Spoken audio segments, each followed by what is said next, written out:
In this week's Behind the Campaign, following on from the unofficial Volvo advert, we are looking at an unofficial Netflix campaign. What does it involve? Spoilers ahead. There have been a lot of things circulating around coronavirus this week, and obviously we are in a different location. This is what Behind the Campaign looks like now, in the music room in my house. I have my grading suite set up, and this is where we are. We don't have the big orange backdrop because that's 3 meters long and it would not fit in this space and allow me to set up cameras and everything else. So for now, Behind the Campaign is like this. What is this Netflix campaign then? Someone had the bright idea that people who aren't listening to government advice about coronavirus and trying to social distance like they should be, or staying home under lockdown or in quarantine if they develop symptoms, are not scared by it enough. So what they might actually be scared by is spoilers for their favourite television programmes and films.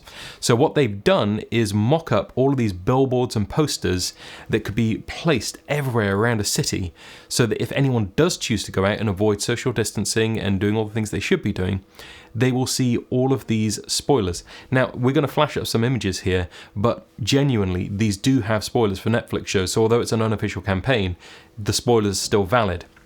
It's interesting because this kind of thing has actually been used before. I remember when all of the Harry Potter books were being launched, and each time something dramatic happened and there was a new launch of a book, people would skim to the end, find out what happens, and make big placards or banners saying something like, "Dumbledore dies. Gotta speak quietly because the children are in the house."